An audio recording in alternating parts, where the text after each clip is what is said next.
Montford Heights Elementary. My name is Mrs. Caitlin Randall. I'm the principal. And I'm Mrs. Gina Sansoni, the assistant principal. Thank you for joining us in the 2021-22 school year. We've got lots of familiar faces on our staff who are returning, and we're also excited to welcome a lot of new staff.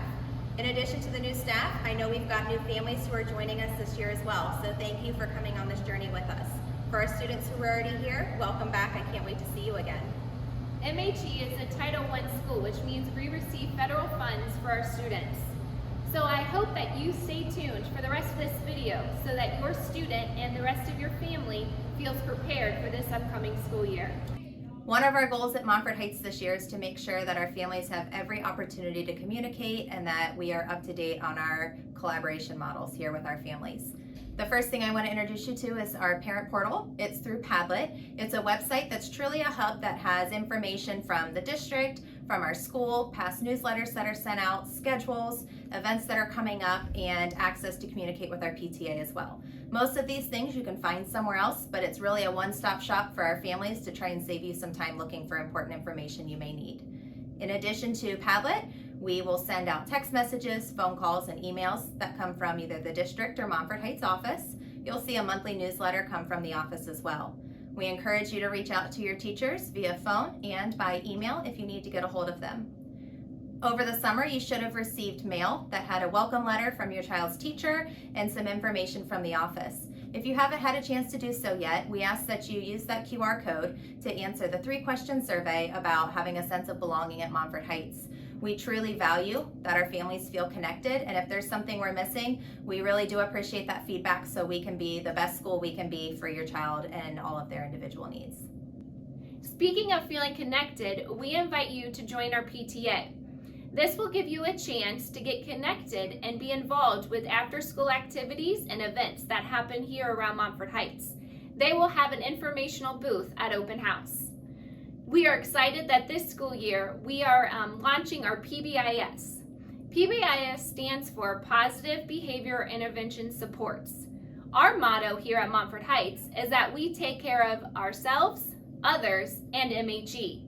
Like Mrs. Sansoni mentioned previously, PBIS is going to be a huge focus for us this school year. We actually are using a new app called PBIS Rewards that we're very excited about. There's some really nice features that Class Dojo, for those who are familiar with, did not have, which is why we made the transition. There's a huge piece on there of parent staying connected. So you'll actually be able to log in and get a live feed of all of the recognition that your student receives during the day, and any time that a teacher awards them points or celebrates something that reflects the hard work that they've been doing here. In addition to that, you'll also be able to communicate back and forth through the app with your child's teacher, and that's in addition to the email and phone calls and other resources that we discussed earlier. Part of the PBIS motto is take care of MHE, and that is very important to us. We want to make sure that not only is our staff safe, but your children.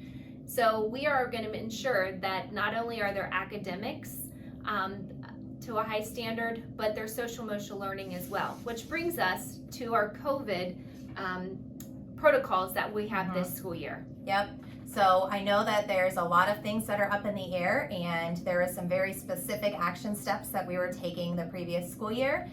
Things do look a little bit different this year, but I can assure you that we are going to stay up to date on all of the recommendations that are provided by the state through our district, and do what we can to make sure that everybody at Montford Heights is safe while they're here learning. The first one is mask policy. Masks are highly recommended, but they are optional at this point. For all students who are riding a school bus, they do need to wear a mask while they are on the bus to and from school. That's not a district policy, but that's a public transportation policy right now. We don't have an end date for that, so if your child is a bus rider, please make sure that they do have a mask with them to ride the bus to and from school, but they are not required to wear it when they enter the building. One really big thing that I want to be mindful of, and I ask that you help me with that and have discussions with your children, is that for students and staff who have an opinion on wearing masks or not wearing masks, that we are very respectful of all of the people here in our Montford Heights family.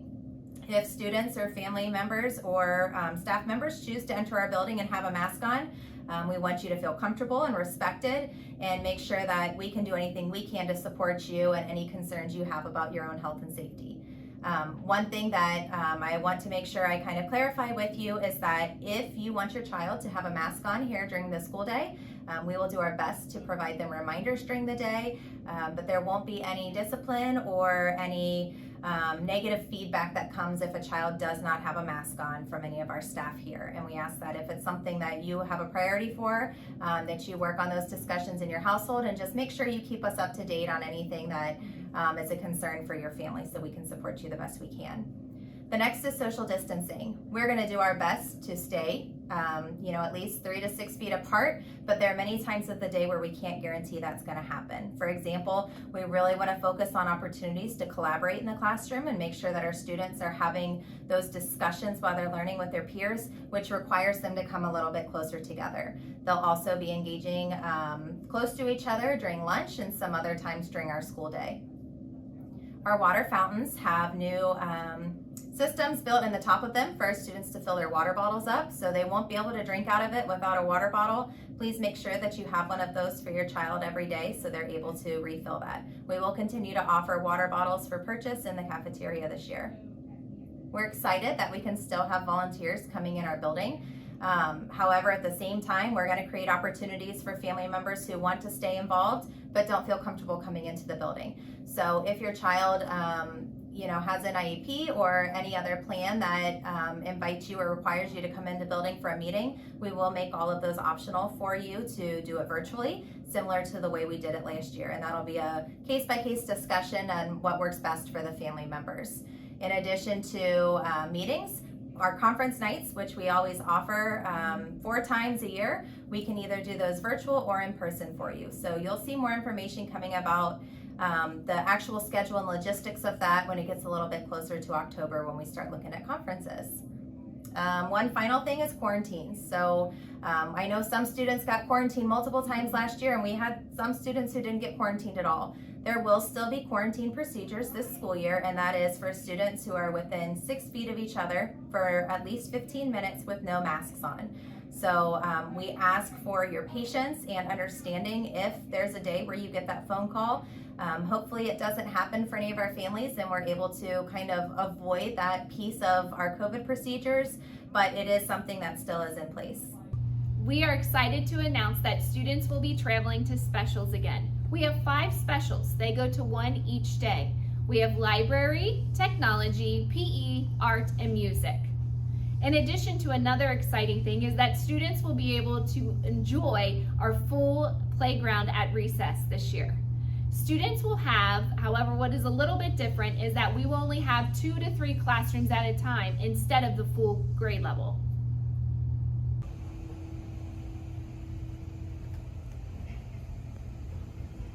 So one thing that is somewhat familiar for some of our students from last year is that we will have lanyards in classrooms where we send one student, one boy and one girl, to the restroom from each classroom at a time. Students know that they hang the lanyard here. They don't actually take it into the restroom stalls with them. And if the lanyard hooks are full, they know they need to wait out here just to make sure that we don't have too many students in the bathroom, to really try to make sure we're doing the best we can for social distancing. So if you want to have a brief discussion with your child, it's that when they need to go, please remind them they can always go to the restroom here. There is never a time if it's an emergency that somebody will tell them no. But for safety protocols for COVID, we are trying to create some systems that decrease any kind of crowded restrooms. And as silly as that sounds, it sure does happen. Everybody always seems to have to go at the same time. If you ask any student here at MHE, they will probably tell you that their favorite part of the day is when they get to eat. We are excited to announce that all of our students have free breakfast and lunch. When your child arrives to school and goes into their classroom, their teacher will offer them either a cold breakfast or a hot breakfast. And of course, they get their choice of milk. Boys and girls, we are back in the cafeteria this year. I'm excited. I hope you're excited. One of my favorite times of the day is just watching our students get to just be themselves and hear some of the conversations they're having and just let kids be kids. So few COVID things that we do have to follow while we're in the cafeteria. We are spreading our tables out just to make sure that there's a little bit more space between them. We are trying to reduce the number of students that are in here at a time, and we do have to have assigned seats. So our students will be sitting with their homeroom, and there will be some kind of seating chart for the cafeteria. My hope is that we can find a way to rotate seating charts so that our students get to sit by a variety of peers, or if they don't end up with whoever their close buddy is in their homeroom, that there might be another opportunity a couple weeks down the road where they'll get to be a little bit closer to them. Make sure when you're here at open house that you grab one of our MHE event guides. If you don't happen to get one that's a paper copy, we do have it on Padlet as well. Just wanted to share some of the events that we have coming back to Montford Heights this year, some new, some old, some that have been missed, and some that will be very exciting for our students and our families. The first one is open house, which is tonight. Welcome everybody. We hope that there's excitement in your child's eyes when they walk into their classroom and meet their teacher and see some of their friends tonight. Carol Fest is coming back. It is a huge tradition at Montford Heights for families who are new. All of our students learn songs during music, and it's the same songs that the grade level sings every year, so it is very fun to see our fifth graders remembering songs that they sang in maybe first and second grade, and it's also very neat to see our younger students looking forward to the songs they're going to sing as they get older. This year we are hosting it at Chlorine High School in the auditorium, so that should be a very unique experience for our students where they feel like it's really a special event, and I also think it's going to help with some of our crowd control and just making sure that everybody feels comfortable coming to watch their child perform. We also have our conferences, which we discussed are in person or optional to do them virtual, and our PTA has some events as well. Light Up MHE, where we had the Luminary Pathway last year, is coming back. We're going to try and make that even bigger and better this year. So look for that in the winter. And we also have some skating parties coming back. So those are PTA hosted events, and they will be at the place. Look for more information in our newsletters and on our Padlet for the skating parties as well. When we get to the spring, one thing that we're going to try this year, we had to cancel it at the beginning of all of this COVID stuff that happened 2 school years ago, but we are going to have a STEAM event in the spring. It's a parent involvement night where everything is going to be science, hands-on, where it really inspires students to use their creative thinking brains, and lots of opportunities for your family to do things together while you're here that evening. Fit for Fun Day will be back in the fall or in the spring for all students, and we also will celebrate our 5th graders with their going away party and our evening recognition night where we invite our families to celebrate all of their accomplishments and kind of close their journey at Montford Heights. One new thing that we have this year is called Read With Me. This is going to replace our individual events. We really are trying to be inclusive and make sure that all of our family feels like there's an opportunity for them to come and spend some special time at school with their child. So instead of some of our VIP days or Muffins with Moms and Grandparents Day, we're doing Read With Me events where they're offered, I think, 5 times this year. It's from 8 to 8:30 in the morning. We'll have breakfast and just little treats set up in the cafeteria, and students will get to invite whoever their special person is, whether that's an aunt, a grandparent, mom, dad, a special neighbor, friend who spends a lot of time with the family, whoever that person is for your child. They will come, we'll have books set out and maybe a little activity where you just get to spend some time with your child at school and get that experience with them. So we're very much looking forward to creating that open door for our families to come in and spend time with their children here. We also have 2 PTA fundraisers. Our first one is actually getting kicked off in a couple weeks. That is the Mumpkin sale. You might remember that from last year. They're beautiful. They're very beautiful. I'm looking forward to that one. So that is exciting. That, like I said, is starting in a couple weeks. And then our end of the year, I believe it is end of May, 22nd, 23rd. It's the last Sunday right before school's out. So I think it's May 23rd this year. Lots of fun. That is at Stricker's Grove. So there's lots of opportunity for if you want to be involved in the PTA to help volunteer, set that up, be part of the organizing committee, or do donations for the raffle basket, or just come and enjoy an event with your family. So that is exciting. Also tonight at our open house, we will have our very own famous Mr. Kenny, our music teacher, will be in the front hallway. He will be doing sign-ups for our 5th graders that would be interested in participating in before school band and orchestra. So if any fifth graders are out there looking forward to learning an instrument, please sign up and see that booth in our main commons. If you are interested in chorus, fifth graders, that will be embedded in your music class that you will take and visit with your classroom every week. So that is not a before school event, but that will be happening just during your general music time. Yep. And one thing we are working on for students who are really hoping to perform and be part of a chorus performance in the evening, we are going to create some individual opportunities for a performance class who, those are our families who commit that, yep, we would like to come to the evening performance, and they might learn a unique extra song or two that maybe some of their peers don't. It's exciting. So it is very exciting, and I am so thankful that Montfort Heights has chorus and all of these things, because I know not every school has the opportunity to do that. And you might be wondering, why do we do fundraisers with PTA? Where does that money go? Where is the money going if I donate it?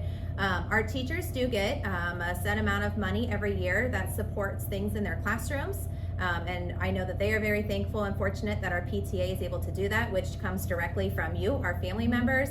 And in addition to supporting our teachers, a lot of the events you see, like Light Up MHE, the Luminary Night that we did last year, PTA funds things like that. So a lot of experiences that your student has at Montfort Heights is because of our PTA. And one thing that I am forever fortunate and reflecting on with our PTA is that some schools who don't have all of the other events and unique things that happen within the building, it's because they don't have a strong PTA. So any thoughts you have on ways to be involved or ways to support our PTA, I highly encourage it, because they really are what makes Montfort Heights what it is. The community we have and the involvement and the unique experience that your child is going to have while they're here could not be possible if we didn't have a great PTA. So thank you to every PTA member we've ever had, and I look forward to collaborating with whoever is on that team this year. And I'm looking forward to all our new members. Yes. Because when we have new members, we have new ideas. Yes. So please come join the PTA for sure. Yep.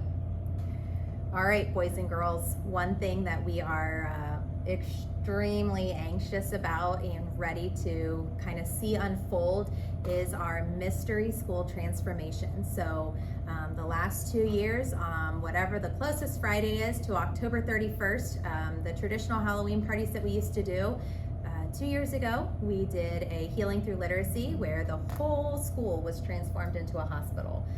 Every student got some kind of accessory that they got to wear in lieu of bringing costumes and wearing costumes to school.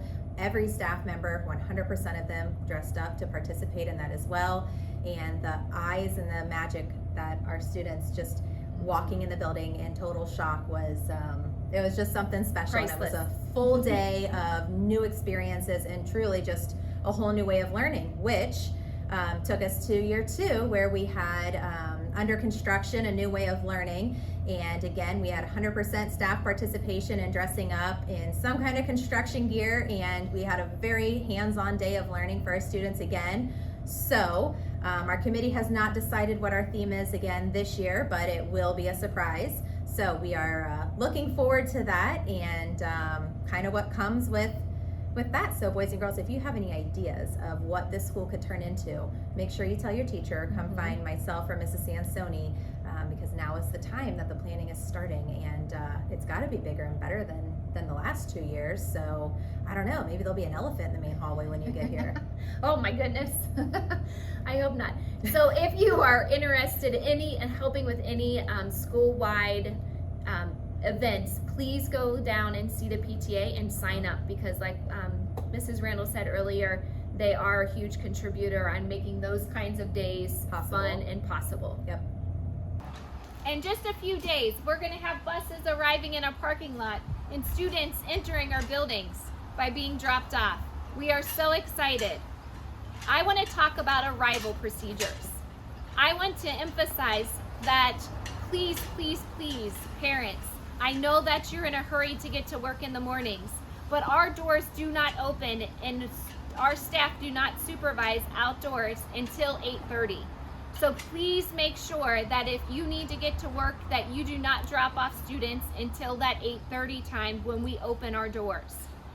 And then arrival is from 8:30 to 8:49. Once the 8:50 bell rings, your child will be considered tardy and need to check in with the office. So parents, you're probably wondering, how do I drop my student off if they're a car rider? There are two options in arrival. One of them is that you can drop your child off at the West Fork parking entrance, where they will be greeted by a staff member to open their door. They will come right down the stairs and enter our side entrance. Another option in the morning is to park at the Sam's Club parking lot. Walk your child up the stairs, kiss them goodbye, and they will enter the back recess doors. Another way that your child might come to school is a bus rider. Our buses will enter right through our main parking lot and drop the children off curbside. There will be a staff member to greet them and escort them to the side doors. We also have walkers. Walkers will come across the street from the church. We do have a nice crosswalk along with a guard to help escort the children safely across West Fork and down the sidewalk and into the side doors. Last but not least, families, dismissal. First thing, please be patient the first 2 weeks of school. We are trying to make sure our students are getting home the correct way, and things just take a little bit longer until we get in our routine. So thank you ahead of time for your patience. Parents, if you are worried that your child's bus is late, feel free to give us a call or transportation. If it is significantly late being dismissed, I will try to send a message out to the families to let you know. But I would expect that buses are a bit delayed for that first week or two of school. Walkers are going to be dismissed in a group. They'll go up the sidewalk and we will have a crossing guard that takes them to the church, and they will be on their own after they've completely crossed over to that other sidewalk. Dismissal times have changed. Due to COVID, we dismissed at 3:30 last year. We are back to 3:45. So if in your schedules you were thinking be here at 3:30, please know that we will not start dismissing any students until 3:45. Our kindergarten students, you should have received a sticker in your welcome back mail, and we ask that you wear that the first day of school. That's going to help your teacher and all of the extra staff we have out helping kindergarten and any new student figure their dismissal plans out at the end of the day. So let's make sure they have that on when they come to school, if you can help us out with that. And thank you so much for doing that. Car riders, make sure you have a car tag. Pick it up in the office. Family members, if you don't have a car tag this year, we will ask that you come to the office or the back door and show a driver's license ID before we dismiss your child. If your child's getting picked up by somebody else, we cannot dismiss them and will not dismiss them without a note. And so if we don't have a note, we'll be calling you at the end of the day, and our apologies if we hold something up. But for the safety of your child and what I would want if it was my child, we will not dismiss your child with somebody if we don't have proper identification or communication. So thanks for your understanding and help with that one. Dismissal will go until 4 o'clock. At 4 o'clock, if students have not been picked up, they will come to the office and we will give you guys a call to make sure that dismissal plans haven't changed and just kind of figure out what's going on. So if we could stay within that window of 3:45 to 4 o'clock, we will get all of our students out on their buses. Daycare will be picked up at the drop-off at West Fork, and we'll get everybody out of here happy and safely.